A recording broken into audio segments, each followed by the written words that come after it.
भारत की धरती पर कई अद्भुत और रहस्यमयी इमारतें बनी, लेकिन उनमें से सबसे महान और भव्य इमारत है ताजमहल। आगरा में यमुना के किनारे बनी यह श्वेत संगमरमर की अद्भुत कृति आज भी पूरी दुनिया को मोहित करती है। इसे प्रेम का प्रतीक कहा जाता है क्योंकि मुगल सम्राट शाहजहां ने इसे अपनी प्रिय पत्नी मुमताज महल की याद में बनवाया था। लेकिन इतिहास के इन सुनहरे पन्नों के पीछे एक ऐसा अंधकार भी छिपा हुआ है जिसकी परछाइयां आज भी लोगों के मन में सिहरन पैदा करती है। ताजमहल के निर्माण की गाथा जितनी भव्य और अद्वितीय है, उतनी ही भयावह और रहस्यमयी कहानियां भी इससे जुड़ी हुई हैं। कहा जाता है कि ताजमहल बनाने वाले कारीगरों और शिल्पकारों के हाथ शाहजहां ने कटवा दिए थे ताकि वे ऐसी दूसरी इमारत दुनिया के किसी कोने में न बना सके। लेकिन क्या यह केवल इतिहास है या इसके पीछे कोई और रहस्य भी छिपा है? कुछ दंत कथाएं बताती हैं कि उन कारीगरों की अधूरी चीखें आज भी ताजमहल की दीवारों में कैद हैं।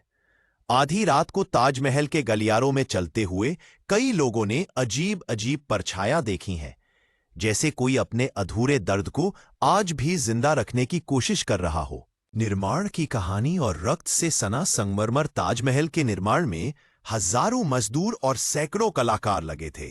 संगमरमर राजस्थान के मकराना से लाया गया कीमती पत्थर दूर दूर देशों से मंगवाए गए। हर ईंट, हर पत्थर को इतनी नफासत से लगाया गया कि पूरी इमारत मानो किसी जादूगर की छड़ी से निकली हुई हो। लेकिन जब यह इमारत बन रही थी तो मजदूरों की कराहें भी हवा में तैरती थीं। इतिहास कहता है कि कई मजदूर थकान और बीमारियों से मर गए और उनकी कब्रें उसी जमीन के नीचे खोदी गईं जहां आज पर्यटक चलते हैं। रात को जब संगमरमर पर चांदनी गिरती है तो कहा जाता है कि उन मजदूरों की आत्माएं अपने अधूरे श्रम की गवाही देती है। शाहजहां का आदेश और भयावह सच। ताजमहल पूरा होने के बाद शाहजहां इसे दुनिया की अद्वितीय धरोहर बनाना चाहता था। उसने सोचा कि अगर यही कलाकार कहीं और जाकर ऐसा ही कोई दूसरा चमत्कार बना देंगे तो ताजमहल का महत्व कम हो जाएगा। इसलिए एक भयानक आदेश जारी हुआ, जिन कारीगरों ने ताजमहल बनाया है उनके हाथ काट दिए जाएं।